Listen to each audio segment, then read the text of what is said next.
লক্ষ্য করলাম, দেখেন উপর দিয়ে একটি জালির মতন রাখা হয়েছে যেন আমগুলা কেউ চুরি করতে না পারে। কেন খুব আসসালামু আলাইকুম গাইস। 10 ঘন্টা জার্নি করে আজকে চলে আসলাম মুন্সিগঞ্জ। আমার পাশে মুন্সিগঞ্জের কাঠের বাড়ি। এখানে খুব ঘন ঘন কাঠের বাড়ি। আমার পাশে আছেন শিহাব ভাই, একটু বিস্তারিত বলবেন। আপনার গ্রামে আসছি, আপনি দেখলাম, আমি একটা জিনিস দেখলাম, লক্ষ্য করলাম এখানে ঘন ঘন কাঠের বাড়ি। আমি ভাবলাম মুন্সিগঞ্জের ঐতিহ্য। হ্যাঁ, এটা মুন্সিগঞ্জের ঐতিহ্য কাঠের ঘর।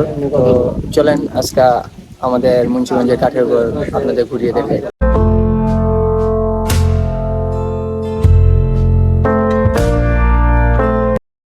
আমি আরেকটা জিনিস বলতে পারি, মুন্সিগঞ্জ শুধু কাঠের বাড়ির জন্য ঐতিহ্য না, আমের জন্য খুব বিখ্যাত। এই যে এক সিরিয়ালে কতগুলা আম গাছ, আর পাশে আলু, বিভিন্ন শাকসবজি তো আছেই।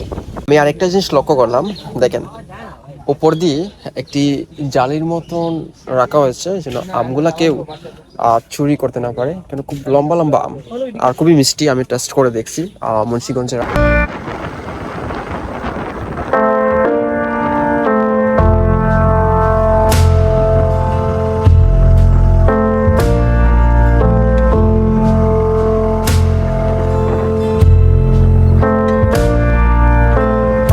We spent years in training,